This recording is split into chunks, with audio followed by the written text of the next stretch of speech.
Nitong nagdaang Valentine's Day, may mga paandar na bouquet, hindi ng bulaklak, kundi ng pera. Social tingnan pero ayon sa Bangko Sentral ng Pilipinas, labag daw yan sa batas. Kung ano-ano pa mga bawal gawin sa pera alamin sa pagtutok ni JP Soriano.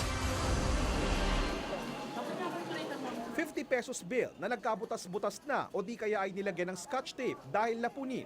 20 pesos na sinulatan at tila ginawa pang calling card. Yan at ang sadyang pagtupi ng sobra-sobra sa mga salapi o notes ay ipinagbabawal sa batas ayon sa Bangko Sentral ng Pilipinas o BSP. Kaya hinihikayat ng BSP ang publiko na iwasan ang pagtupi sa mga pera at ilagay ito sa mga wallet dahil ang simpleng pagtupi Nasisira ang mga fibers. So ito ang pag-uumpisa ng pagkabulok ng pera.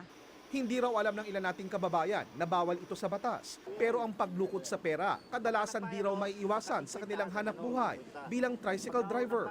Pagka binayad po sa akin, nakalukot na ganyan, ay sa pagmamadali ko po at makabalik kaagad ako rito, sinasaksak na lang. Napansin din ng BSP ang mga flower shops na bawal gawing flower bouquet ang pera, gaya ng mga bouquet na ito na naka-advertise sa social media.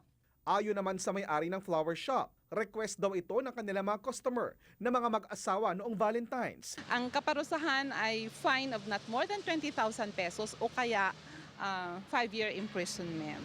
Isa raw sa madalas makatanggap ng punit o may sulat na pera, ang manikuristang si Nanay Vilma. Kaya siya raw mismo ang nagsusumbong nito sa BSP. Dapat hindi nila sulatan.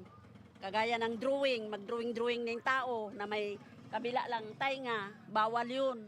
Oo, isa ako, nanghuhuli ako. Paalala ng BSP, huwag nang ipakalat o ipambayad pa ang mga nasirang pera at sa halip ay papalitan na ang mga ito sa bangko. Pero reklamo ng ilang vendors sa palengke. Ay, dinala ko sa bangko yan. Siyempre, dinideposit ko yon. Ngayon, hindi naman tanggapin. Ang mga bangko ay required na palitan ng mga unfit notes without charge. JP Soriano, nakatutok 24 oras.